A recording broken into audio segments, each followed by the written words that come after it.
So our last panel is a panel that I'm really excited about, and it's a conversation with folks.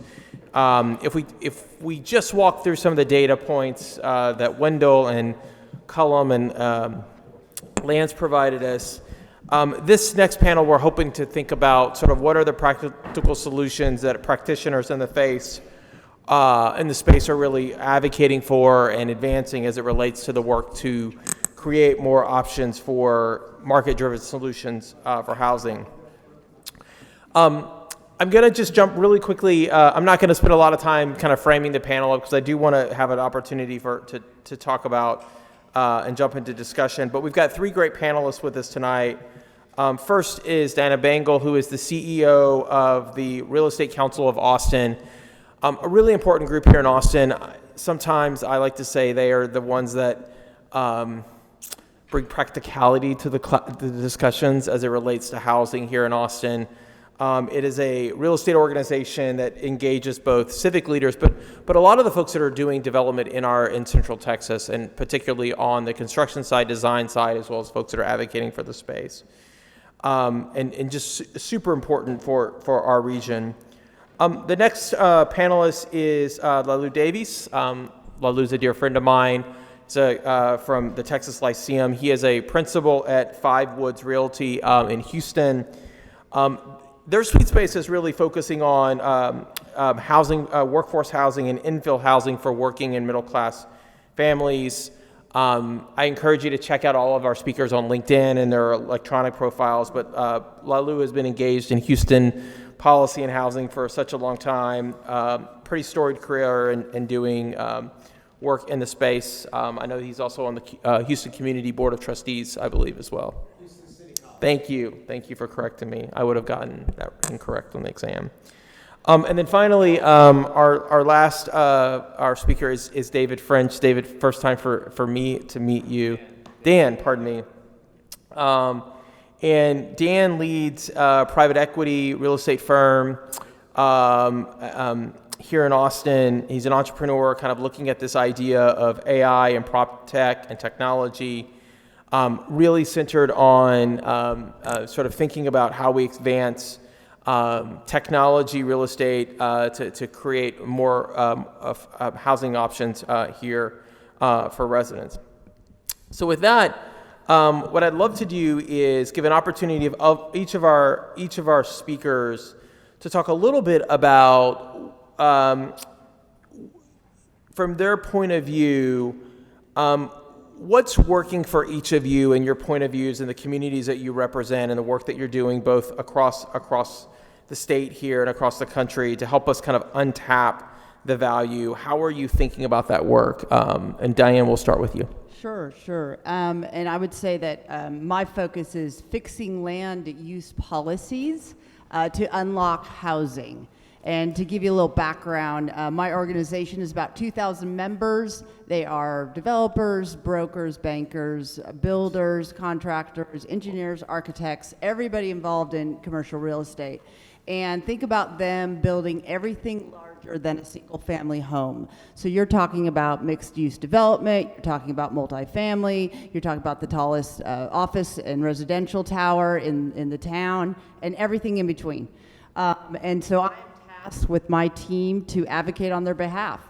And we do that by partnering very well with our city. And when they are implementing policy, we are called in as real stakeholders. We are real people in the room that actually tell them what are the impacts of you making this policy. And it's while the policy is being made. And so we're bringing real examples. We're saying this is what's going to happen.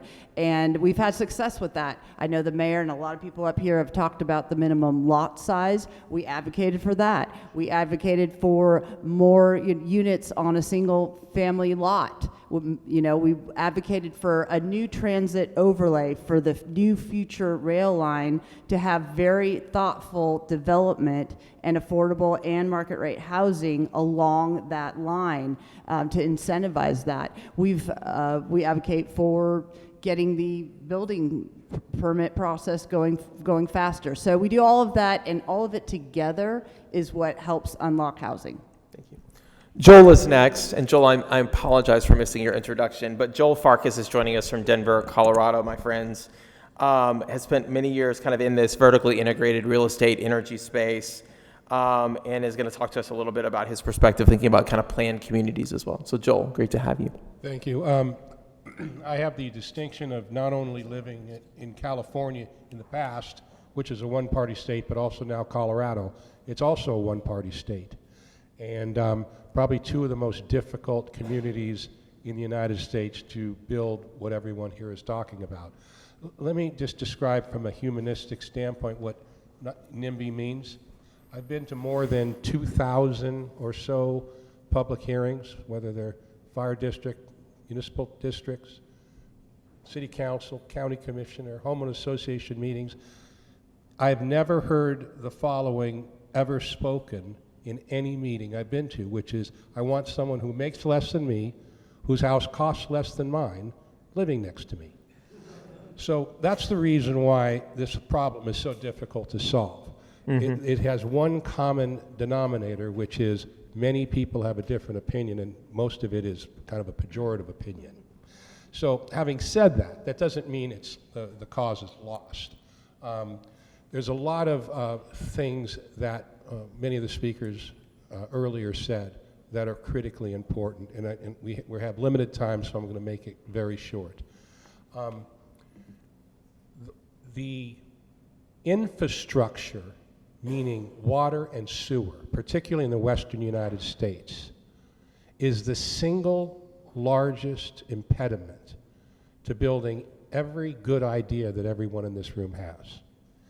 And the solution is for developers, and I am a developer who builds master plan communities, both retail shopping centers and single-family detached housing, with an emphasis on home ownership. The solution is to come at it with, how are we going to, we meaning us as a developer, knowing who our buyers are, what they can afford, and knowing who the approving jurisdiction is and what they can and cannot do. How are we going to build that infrastructure so that's reasonable and cost effective? Because as much as the land, as much as the interest payments on the mortgage with interest rates, as much as anything else, are the fees and the permits that you have to pay and the cost to build infrastructure. And we have found in our developments when we address that, because what is the first thing you want to do? You want to finance it so it's reasonable and it's not astronomical. And you also want to be able to build, when the mayor of Fort Worth mentioned somebody to a question, which was property taxes. Well, there's a lot of expense a municipality goes through when you have an entry-level, first-time home buyer. That's the business of city government. That's another issue. Those are the kinds of things in order to solve the problem, to provide a first-time home buyer the ability to buy a home in a municipal jurisdiction that you start with. When you combine all those things together, then you get out of the silo of whatever it is each one of us do or does, and you put it all together, and you start the project that way. And we've found in many cases that has succeeded in two abysmal states to work in, California and Colorado. You're not biased or anything.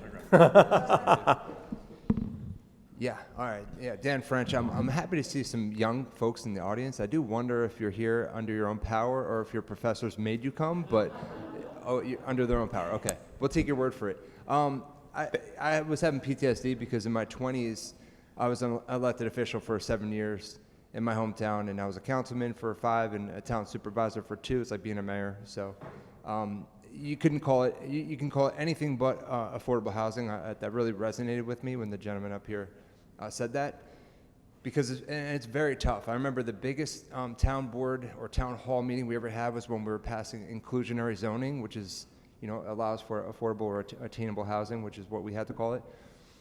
People just came out in droves, right? Because it was a suburban, very high growth area in the New York City metro, and people just did not want this concept of inclusionary zoning. So thank you to the elected officials that are doing that hard work. It's tough. You get yelled at and screamed at. It's wild.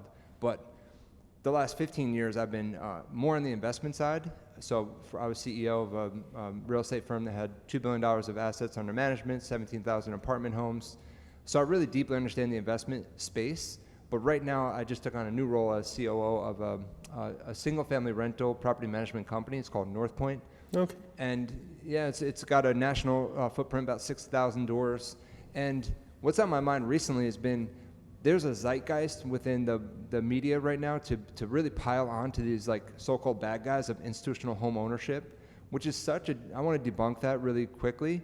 0.5% of the housing stock in the U.S. of single-family detached homes is actually owned by institutional, capital owners, and that's about 2 to 4% of the overall SFR rental. So SFR, so single-family rental, right? So 2 to 4%.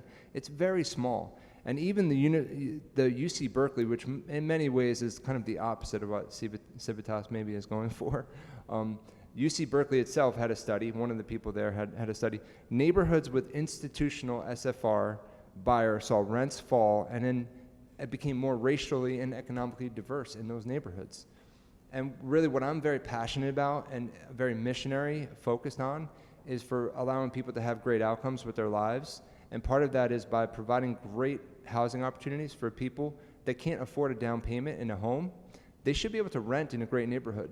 I have 4 kids. Right? So luckily I'm in a great neighborhood with a wonderful school district, right? It's right here in Austin. It's outside of the mayor's purview of the city of Austin, but it is a wonderful place and I'm blessed. But many other people want to have their kids to be able to have this great outcome, and that is largely driven by what school district you're in.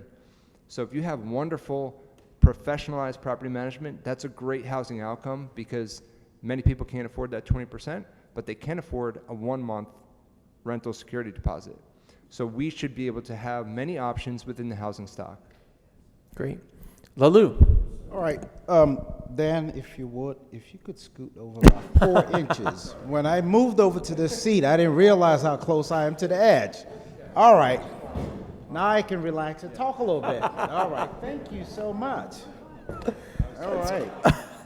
The mayor was talking about how much public safety and EMS costs. I don't see any around here, so we didn't need me to be the experiment. So, good evening. I'm in Houston, right? So it's great to hear Joel talk about developing in some of the most difficult to build places. I'll talk about Houston here in a second because I think it's relevant when we sort of think about whether it's a one-party state. We are a one-party state, and despite being in Houston where we have no zoning, we don't have some of the same challenges that you might deal with, building is still very difficult. Newsflash, like notwithstanding everything else. But before I get into that, I want the central coalescing theme when I think about housing that I try to share in front of audiences is we need to start thinking about housing as essential infrastructure. Mm-hmm. Just like we think about roads, water, sewer, the whole bit, housing is essential human infrastructure. And so if we start to think about housing in that context, you have to understand that just like infrastructure, housing ages. And so a lot of the housing stock that we have is aged over time. So when you're really thinking about that, and when we try to talk about the lack of housing, it's hard to perceive because people see housing everywhere. So what do you mean that there's no housing? Next, I'll say we need to think about housing as a continuum. We're here on a college campus. Students have student housing, right? That's part of the continuum. So from that to the extended stay hotel, the short-term rentals, SFR rentals that Dan does, the master plan communities that Joel builds, multifamily apartments. It's all an entire continuum, and I'm not here to defend the investment-owned real estate market, but that continuum is part of the housing stock that we do have. And so when we're thinking about housing, you have to think about the totality of housing. Finally, we have to, through all of this, figure out how do we deliver more housing, whether you want to do it in the ADU context, fourplexes, duplexes, you name it. At the end of the day, that human infrastructure is essential. It's part of Maslow's hierarchy of needs. People need shelter. And if you think about it that way, everything that we're hopefully here talking about keeps us focused on the fact that some housing supply has to be delivered. So despite the fact that I operate and build in Houston, we have a lot of the same challenges. Notwithstanding not having zoning, we have a lot of form-based codes that we have to deal with. Parking requirements, detention, I think Lance mentioned that. We overcorrected in response to flooding. Jeff Ballotine is a great friend. What you shared is quite factual. A lot of the rice fields that got built out in West Harris County exacerbates the flooding that occurs within Houston. But it's also important to note, there was a study that was done that I think of the homes that flooded during Hurricane Harvey, which was our big storm in 2017, I mean, less than 3% of them were built after 2003, so which demonstrated that most of the issues had been corrected, but it was those homes that were built before they were really in vulnerable areas. But with that, Stephen, I know you've got some questions, and in interest of time, I'll pause. That's great. Thank you all for those comments. Diana, I want to just come back to you a little bit and talk a little bit about the work that Rika's done here in Austin. What are those kind of policy changes that you hope that when we look out sort of 10, 15 years from now here in Central Texas as we're growing, that we'd point back and say these are some successes that Rika had in the policy space to change the market? And then maybe how do we think about those being applied to other places across Texas, across the country as well? Yeah, sure. It's a great question, and I would say that I would look forward to our policy work coming to fruition and where we see old vacant shopping centers redeveloped into housing, where we would see the missing middle product type, the duplexes, the small apartments, all of the townhomes, everything that we should be building, making it so it's legal and not illegal. The transit, future rail line, the idea that we can build responsibly and more housing, I'd like to see that in the future based on our work. We've got within half a mile of the future rail line, you can build by right up to 90 feet. Within a quarter mile, you can build by right up to 120 feet. And there's some affordability requirements, which there should be, but those are calibrated. And according to our members, that's going to work very well. So I'd like to see some of those. We also advocate at the state level, and I will tell you that one of the bills that our members have been very excited about and have been asking many questions about as the city of Austin tries to understand its impacts is Senate Bill 840. And that allows by right residential housing to be built in commercial zones. So think commercial zones, retail, there now does not need to be a rezoning process. So before this bill, developers would have a piece of land in a commercial zone. They're not going to go through the time, the money, the expense to go through a rezoning. If you now have taken away that barrier, which they have, you're going to build housing and you're going to be thoughtful about it. You're probably going to do small apartments. You're going to do some townhomes, duplexes. You're going to figure it out. So that is a brand new unlock. That is not just for Austin. That is for some of the major Texas cities. All the cities are trying to figure out the impacts of that because what it forces them to do is look back in their codes and find out where the conflicting regulations are in the code ordinances that they have to, remedy to make sure this is working. But the by right, being able to build housing is a huge advantage for unlocking housing. Joel, you had mentioned in your remarks that a lot of times when we're thinking about new housing, a lot of it is, particularly affordable housing, and thinking about this continuing, that it's just that residents maybe don't want that type of housing in their communities. They're sort of thinking through putting up barriers, and a lot of times we see this under the realm of kind of thinking about it as preservation of community, preservation of neighborhoods. I'm curious to know, maybe as you guys have done development out in Colorado, as you're doing your master planning work, how are you engaging with residents? Are there tactics that really work on that community engagement piece? Because it does seem to me that a lot of times we're fighting the battle of public perception a lot of times as we're doing the work in communities.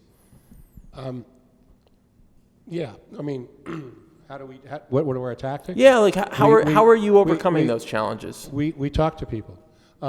What I found is it's not really, we develop in California, Nevada, Arizona, Colorado, various places, and I found that there is really a schism between urban areas, suburban and exurban areas. Yep. It's not between the states. It is, that's the schism. So what I found also is that the urban areas are ideologically impractical. a kind word. The people that we've seen the data. I mean, the people, the Civitas Institute and Chapman University, Joel and Wendell and everybody, the data is irrefutable as to where people want to live. And what are we talking about? I can't tell you how many times I've said to an elected official in front of a public hearing, a grandparent and their kids and their grandkids living next to each other. It sounds like a wonderful idea, but every single thing that you're doing precludes that from happening. That cannot happen in an urban area. It can happen in a suburban, rural, or exurban area. And that's the conversation that we go to. And then the next subject is, which is ubiquitous around the country, they don't have enough money or capacity to serve it. Mm-hmm. Well, the answer is, we're going to work with you and we're going to do that. Mm-hmm. That's the engagement. Mm-hmm. Laolu, how are you guys doing this in Houston? I know that a lot of the things that you're doing requires community engagement. How are you approaching that? Maybe is there some similarities in some of the things that Joel suggested here? So in Houston, when you're building affordable housing, because we don't have zoning, that's not a requirement. But when you're using low-income housing tax credits, or you're engaged with the city or the county, that's when it becomes a necessity. And it's just similar to what, I mean, you have to set up the environment, and you invite people into a room like this, and then you give them a chance to throw darts at you, and you try your best to provide cogent responses to people who might not really be listening. So we're doing better, because part of what's also emerged in the last few years is sort of the YIMBY movement, yes, in my backyard, and so you're seeing some of that happening a little bit more. The real fights around public engagement happened, a few years back. We've got a little better because now more people understand. When you looked at the charts that Wendell Cox had up earlier, Houston is one of those cities now that we used to be the bastion of affordability, and it's no longer the case. So more people are interested in housing affordability. There's more of an ear to it. Even from a policymaker perspective, I remember years ago, Fort Bend County Commissioner, who had sworn over affordable housing, we're not going to do it here. One year I go sit with him, he's like, well, you know what? My granddaughter came home from college, and we try to find her place to live in Sugar Land. And we can't find a place that she can afford. She's a teacher. And so all of a sudden, affordable housing mattered to him. Similarly, a council member in Kingwood, after flooding occurred from Harvey, was like, oh, when you talk about this. So I think it's really that persistent engagement, and that's been part of the work that I've done with the Houston Housing Collaborative, which we started in 2016, to really heighten the sensibilities of the larger community about the challenges with housing affordability. Mm-hmm. So Dan, I know in your new role, you're kind of thinking through this idea in the prep call, we talked a lot of this idea about how do we control costs, particularly project management costs.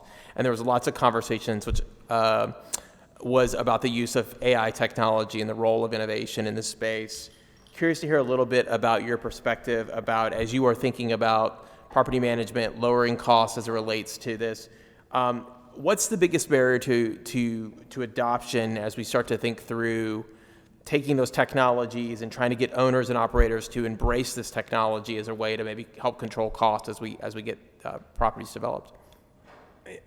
Yeah, I'm very inspired by Bezos at Amazon. I've read all the shareholder letters, and they're the best. I mean, so I'm inspired by things outside of the real estate industry. That's very important. If you look at CSAT scores, it's customer satisfaction scores, Amazon's always tops. And they ship millions and millions of packages, maybe by, I don't even know, by the hour now at this point. There's this massive, amazing, great experience for customers because they're customer focused, but more importantly, they're long-term oriented. Mm-hmm. And real estate private equity, which is my background, it tends to be a 3 to 5 year hold. So they're not as enthusiastic about, deploying capital into the operations side.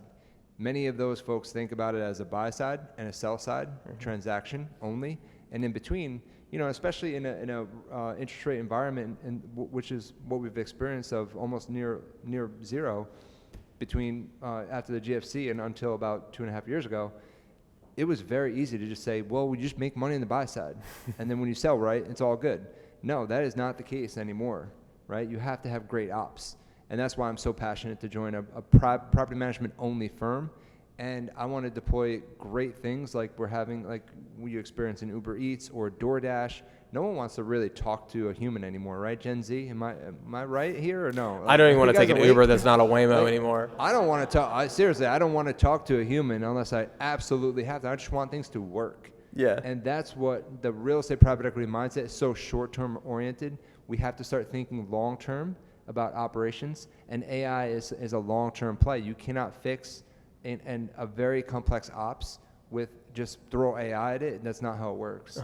Because we're swimming in tech. Let me tell you, we have probably, in my last company, we had 100 different distinct softwares that we were using. 100. And sometimes the fog of war in operations doesn't allow you to actually make all that work better. The tech bloat makes you actually slow down. Yeah. So you have to be very thoughtful about how to use AI and machine learning and different capabilities. Anyone else want to tackle this question, the use of AI technology innovation in the space? Well, I want to talk about affordability, but if Go ahead. not so much AI, because I think our industry, Joel will agree with this, real estate is slow to react to change, right? It's just a legacy business. We don't move that fast. 3D printed housing, yeah, it's coming, and we're all waiting, right? So, but as far as affordability, what we're doing on the developer side, Joel, I will say, some people still want to build in urban areas. Houston is open for business.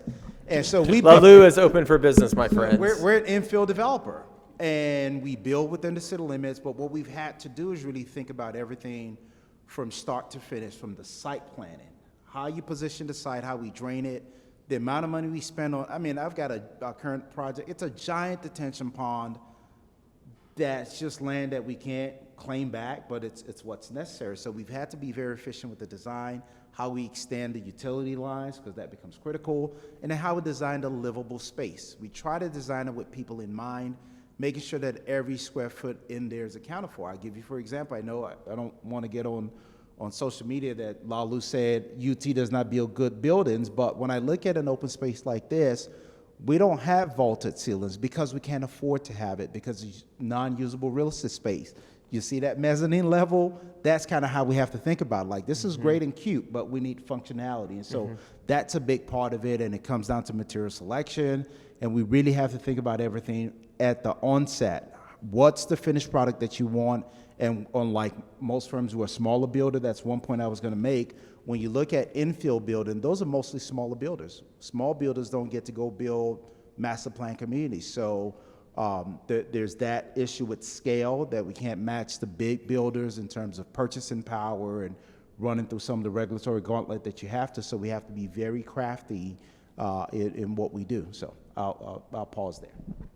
So we actually are very short on time, but we got time for one more question, and let's just ask the same question for all of you. We'll go down the line perhaps. So a lot of folks in the room are practitioners or many students that will want to be practitioners in this space. What's one practical takeaway that you'd want our audience to know about, how do we advance the idea of affordability and growth and do it in utilizing the market to help us? Yeah, I'm encouraged by all the young people wanting to hear this conversation. I would say, just really practical, join hands with everyone, work with everyone.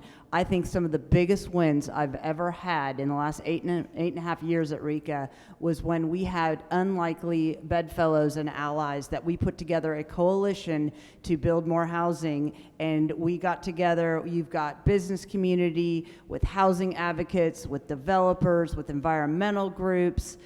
Everybody under the sun, and you're not always going to agree, and that's the best part about it. You're going to work through things. You're going to have a better policy for it, and let me tell you what the policymakers love. They like it when a big coalition comes together, and they're going to pass a policy that's been vetted that way. So I just encourage everyone, speak to everyone, and join together. So civic engagement and association engagement, really, really important. And join the LBJ Library Future Forum. There you go. Really simply, when you go to a jurisdiction, start with asking them what they need, not what you want. That's a great question. And there's 19,300 municipal jurisdictions in this country. A lot of them aren't going to like what you have to say. Find the ones that do. So find a really good partner. That's a great advice. I've never been a developer, but I would encourage developers to focus on beauty You know, like if you've ever been to a church that's built in the 70s, you're like, you just don't feel that great there. It tends to be not that nice. But if you go to a beautiful church, you're like, wow, this is, my faith experience today has been really transformative, because you feel like called to something higher, right? I think that's affordable housing's main issue, is that we kind of stick these these kind of ugly buildings in a neighborhood that doesn't want them. It's just going to stick out. So I think if we build for beauty and more enduring, something that's going to look better. And also, by the way, people will take better care of their homes if they live in a better place, right? And so I think that's very important. Great. Laolu, you get the last word, my friend. Yeah, I can't believe Dan just insulted all you architects out there, because the last I checked, developers build to the plan. I think for those who believe they want to be in the theoretical side, which is your planners, and that's not casting aspersions, but if you want to be someone who helps envision, get with a practitioner. Get with a practitioner early in your career so that you're tethered to a grounded understanding of what it really takes to deliver what you envision. That's my advice to the young people. Okay, great. My friends, join me in thanking the panel.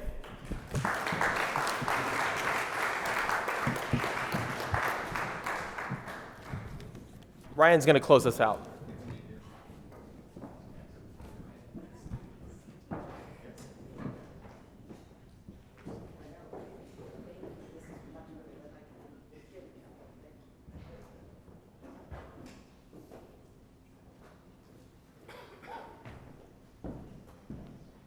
Well, thanks to all of our speakers today, and thanks to all of you for coming.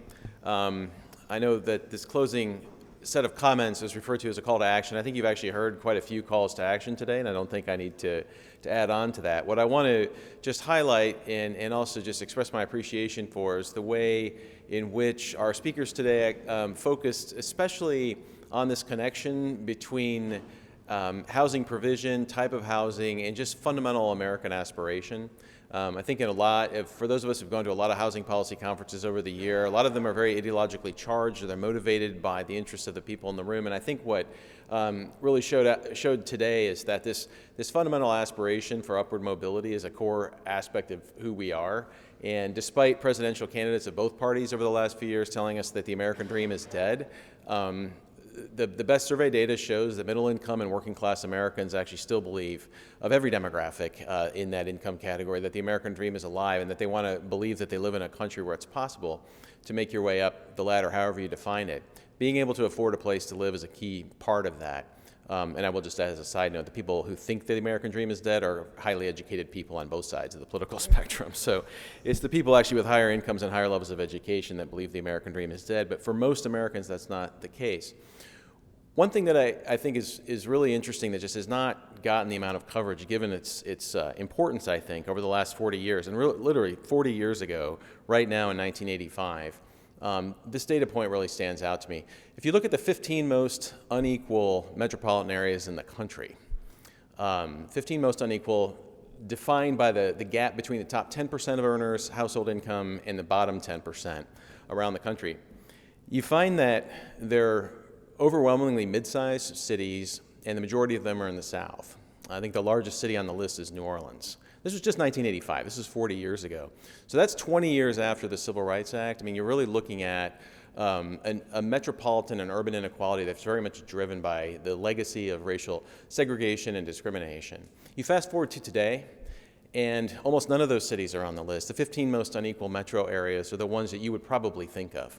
New York City, San Francisco, Los Angeles, Washington, D.C., Seattle, Washington. None of those places were on that list just 40 years ago. So we've actually lived through a period of time when these are all places where they're high-powered economies. They're places people want to be to realize dreams for themselves and their kids, and they can't get into them. And so I really think that over the last 20 years, as we've watched this kind of gathering consensus about the drivers of the unaffordability of housing, it's been tracking in parallel with this development, which has happened in most of our lifetimes, where there's this real felt sense that access to places that should be providing lots of opportunity for lots of different kinds of people is becoming harder and harder. And so to the extent that we have kind of a newfound agreement on a lot of these things, we're encouraged by that. And if I just take you back to the mayor's comments, there's still a lot of work for us to be doing, municipality by municipality, to try to be that kind of place that's an exception to that trend that I was just talking about. And I really do think we've put together a group of people in the room today who care about that, who are very thoughtful about that. And I just ask y'all to to join me in thanking all of them one more time.